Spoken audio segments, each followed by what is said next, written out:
Delhi liquor కుంభకోణంలో అయితే మాత్రం 100 కోట్ల రూపాయల కుంభకోణం జరిగిందని చెప్పేసి కవితని 2024 మార్చి 15 అయితే మాత్రం ఆమెని అరెస్ట్ చేయడం జరిగింది. గతంలో జరిగినటువంటి పరిణామాలను ఒకసారి మనం చూస్తే ఆమె దాదాపు 100 కోట్ల రూపాయల కుంభకోణం జరిగిందని చెప్పేసి ఆమెపై ఆరోపణ రాఉంది. మరోపక్క Delhi CM Arvind Kejriwal south lobbying ఏదైతే ఉందో దాన్ని తరలించడానికి విశ్వ ప్రయత్నం చేశారు. వీళ్ళే కీలకమైనటువంటి ఆ పాలసీని మార్చడం కూడా జరిగిందని చెప్పేసి అభియోగాలు ఎదుర్కోవడం జరిగింది. దీంట్లో ఆంధ్రప్రదేశ్కి చెందినటువంటి మాగంటి శ్రీనివాసులు రెడ్డి కుమారుడు కూడా ఇందులో అరెస్ట్ అవ్వడం, తర్వాత అప్రూవల్గా మారేటటువంటి ఆరోపణలు రావడం, మరోపక్క అరుణ్ పిల్లై ఈ వ్యవహారంలో కూడా కీలకమైనటువంటి నిందితుడిగా ఉంటుందో వీళ్ళందరూ కూడా అప్రూవల్ అయ్యారు. మరోపక్క అరుణ్ పిల్లై ఇచ్చినటువంటి వాంగ్మూలాన్ని వెనక్కి తీసుకోవాలి అని చెప్పేసి అప్పుడు తీసుకునే విధంగా కూడా కవిత ప్రభావితం చేశారనేటటువంటి ఆరోపణలు వచ్చాయి. మొత్తానికి అటు అరవింద్ కేజ్రీవాల్కి ముడుపులు ముట్ట చెప్పడం విషయంలో కానీ, లేకపోతే ఆంధ్రప్రదేశ్కి చెందినటువంటి ఎంపీ మాగంటి శ్రీనివాసులు రెడ్డి కుమారుడు ఇందులో కూడా ప్రధానమైనటువంటి నిందితుడిగా ఉన్నటువంటి నేపథ్యంలో 5 కోట్ల రూపాయలు ఈమెకి అడిగినట్లుగా రకరకాలైనటువంటి పరిణామాలు జరిగినాయి. మొత్తానికి ఈ కేసు అయితే మాత్రం ఈడీ మార్చి 15 అంటే దాదాపు 153 రోజులు అవుతుంది కవిత అయితే మాత్రం ఢిల్లీకి వెళ్ళి అక్కడ జైల్లో ఉంటారు. కవిత రకరకాలైనటువంటి ప్రయత్నాలు చేసింది. అంటే మహిళని విచారిస్తారా, లేకపోతే మహిళని రాత్రిపూట విచారిస్తారా, లేకపోతే మహిళల్ని ఇంటి దగ్గర విచారించేటటువంటి వెసులుబాటు ఉందని చెప్పేసి సెక్షన్లోని కొన్ని ఆర్టికల్ను కూడా ఆమె ప్రస్తావించడం జరిగింది. ఒక ప్రజాప్రతినిధిగా మహిళలకు ఉన్నటువంటి హక్కుల గురించి కూడా ఆమె ప్రస్తావించడం జరిగింది.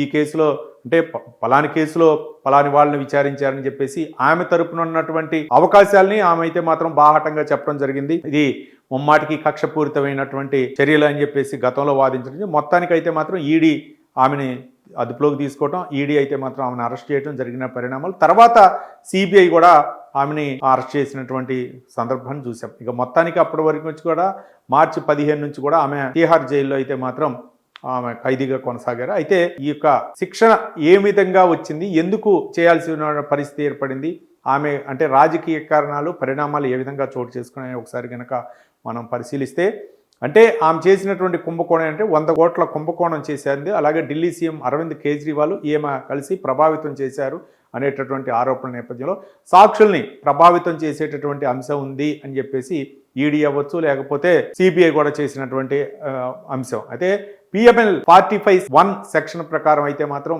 ఇది వర్తించదు ఈ కేసు అని చెప్పేసి, వర్తించడంటే మహిళలకు ఉన్నటువంటి ఆమెకు ఉన్నటువంటి హక్కులు ఏవైతే ఉన్నాయో వాటిపై అయితే మాత్రం సుప్రీంకోర్టు విచారించి కవితని విడిచిపెట్టుకునే దాదాపు ఇంకా చాలా అంశాలను అయితే మాత్రం పరిశీలించాల్సి ఉందని చెప్పేసి సుప్రీంకోర్టు చెప్పడం జరిగింది. కొన్ని షరతులతో కూడినటువంటి బెయిల్ను కూడా మంజూరు చేయడం జరిగింది. అంటే దాదాపు సాక్షుల్ని ప్రభావితం చేసేటటువంటి అంశాలు అవ్వచ్చు, మరోపక్క ఈ 100 కోట్ల రూపాయల కుంభకోణం అవ్వచ్చు, వీటన్నిటిని కూడా లిక్కర్ స్కామ్లో ప్రధానమైనటువంటి సూత్రధారిగా ఉన్నటువంటి సౌత్ లాబింగ్లో ఏమేమి ప్రధానంగా లాబింగ్ చేసినట్లు, మరోపక్క అరవింద్ కేజ్రీవాల్కి డబ్బులు ముట్టజెప్పే విషయంలో అవ్వచ్చు, ఇటు మధ్యవర్తిగా అంటే అప్పచెప్ప అవ్వచ్చు, లేకపోతే ఆమె ప్రభావితం చేయొచ్చు. మరొక ఆరోపణ ఏంటంటే దాదాపు సెల్ ఫోన్లు సిమ్ కార్డులు మార్చడం, అంటే సాక్ష్యాల్ని ప్రభావితం చేసాం, ఎక్కడ దొరికిపోతామో అన్న విధంగా అయితే మాత్రం ఈ చేసిన వ్యవహారం అయితే మాత్రం కొంచెం కేసు బలంగా ఉండేటటువంటి అవకాశం ఉన్న నేపథ్యంలో తీవ్ర ప్రయత్నం చేసింది. కానీ ఈడీ అవ్వచ్చు, లేకపోతే సిబిఐ అవ్వచ్చు ఆమెపై అభియోగాలు మోగిపారు.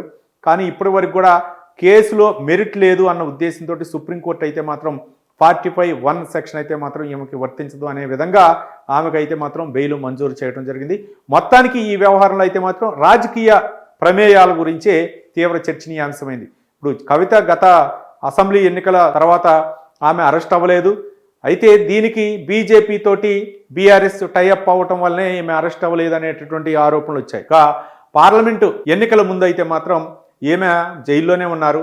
పార్లమెంట్లో తర్వాత మాత్రం బీజేపీ చేసినటువంటి ప్రయత్నాలు అవ్వచ్చు, లేకపోతే బీజేపీకి కలిసి వచ్చే విధంగా బీఆర్ఎస్ వ్యవహరించిందని చెప్పేసి కాంగ్రెస్ ఆరోపణ. అసలు మొట్టమొదటిసారిగా ఈ యొక్క కేసును అయితే మాత్రం అభిషేక్ మను సింఘ్ ఇప్పుడు తెలంగాణ నుంచి రాజ్యసభగా ఎన్నికవుతున్నటువంటి ఈయనే ఆ కేసును వాదించడం జరిగింది. తర్వాత వేరే లాయర్లను పెట్టి ఈ కేసును అయితే మాత్రం వాదించడం జరిగింది. మొత్తానికి ఇటు బీజేపీ ఇటు కాంగ్రెస్ బీఆర్ఎస్ని టార్గెట్ చేస్తూ, బీఆర్ఎస్ టార్గెట్ చేయటం ఏంటంటే కవిత కేసు విషయంలో లొంగిపోయారు బీఆర్ఎస్ కాబట్టి ఆ విధంగా ఉంటేనే కవితకు బెయిల్ వచ్చిందని చెప్పేసి కొన్ని ఈ రాజకీయ ఆరోపణలు, ఒకసారి కోర్టు తీర్పు ఇచ్చిన తర్వాత కోర్టుపై మనం ఎలాంటి ఆరోపణలు చేయదు, కానీ రాజకీయ ఆరోపణలు ఏ విధంగా ఉంటాయి అంటే ఆమె విడుదలైంది కాబట్టి పార్టీలు ప్రభావం చూపాయి కాబట్టి ప్రభుత్వం ప్రభావం చూపించింది. ఢిల్లీలో ఉన్నటువంటి పెద్దల యొక్క ప్రమేయం తోటి కవితకి బెయిల్ వచ్చే విధంగా చేశారని అది ఏ విధంగా అయినా అవ్వచ్చు. కానీ అది చట్టం దృష్టిలో మాత్రం అది కోర్టు నిర్ణయం మేరకే ఆధారపడి ఉంటుంది కాబట్టి ఆ విధమైనటువంటి ఆరోపణలు వస్తున్నాయి. బీజేపీకి దగ్గర అవ్వటం వల్లే బెయిల్ వచ్చింది అని చెప్పేసి మరో పక్కేమో కాంగ్రెస్ కూడా ఆరోపణలు చేస్తుంది. ఈ కాంగ్రెస్ ఆరోపణ అనమాట. మరి దీనిపై ఏ విధంగా ఉంటాయి? ఒక విధంగా షరతులతో కూడినటువంటి బెయిల్ మంజూరు చేసిన నేపథ్యంలో 10 లక్షల రూపాయల పూచీకత్తుతో బెయిల్, మరోపక్క పాస్పోర్ట్ని మెజిస్ట్రేట్కి సరౌండ్ చేయటం, మరోపక్క ఏదైనా ఇతర దేశాలకు వెళ్ళాలి అనుకుంటే మాత్రం కోర్టు అనుమతితోటి ఆమె వెళ్లాల్సి ఉంటుంది. సాక్ష్యాలని ప్రభావితం చేయకూడదు. 15 రోజులు లేదా నెల రోజులకు ఒకసారి అయితే మాత్రం ఆమె కోర్టు విచారణకు అయితే హాజరవ్వాలా. మరి అది వీడియో కాల్ ద్వారా అటెండ్ అవుతారా లేకపోతే ఏ విధంగా అటెండ్ అవుతారనేది మనకు తెలియదు. అంటే ప్రత్యక్షంగానా లేకపోతే ఆన్లైన్ ద్వారా ఆమె అటెండ్ అవుతారా అనేది మనకు ఇంకా తెలియాల్సి ఉంది. కాబట్టి మొత్తానికి కేసులో అయితే మాత్రం దాదాపు మార్చి 15న అరెస్ట్ అయినటువంటి కవిత దాదాపు 153 రోజుల తర్వాత బెయిల్పై విడుదలవటంతో అటు బీఆర్ఎస్ అయితే మాత్రం చాలా హర్షం వ్యక్తం చేసింది. మరి బీజేపీకి దగ్గర లేకపోతే ఢిల్లీలో రకరకాలైనటువంటి అంశాలు హరీష్ రావు అలాగే కేటీఆర్ మిగిలినటువంటి రాజకీయ నాయకులు ఢిల్లీలో మంత్రాలు జరిపారు బీజేపీ పెద్దలతోటి. అందుకే కవిత అయితే మాత్రం బెయిల్పై మంజూరు అవటం జరిగిందని చెప్పేసి ఆరోపణలు ఒక పక్క, మరోపక్క ఈ కాంగ్రెస్ ప్రమేయంతో అంటే కాంగ్రెస్ చేసినటువంటి మొత్తానికి రిలీజ్ అయిన తర్వాత కవిత కూడా భావోద్వేగంతో కొన్ని కీలకమైనటువంటి వ్యాఖ్యలు చేయడం జరిగింది. నేను ఉద్యమ స్ఫూర్తితోటి 18 సంవత్సరాల రాజకీయంలోకి వచ్చి కాబట్టి మాకు స్ఫూర్తి ఉద్యమం అనేది మాకు బాగా తెలుసు. కాబట్టి బ్రేక్ చేయాలని అంటే బీఆర్ఎస్ని అంతమొందించడానికి బీఆర్ఎస్ని ఏదో పార్టీని ఇబ్బంది పెట్టడానికి చేశారు.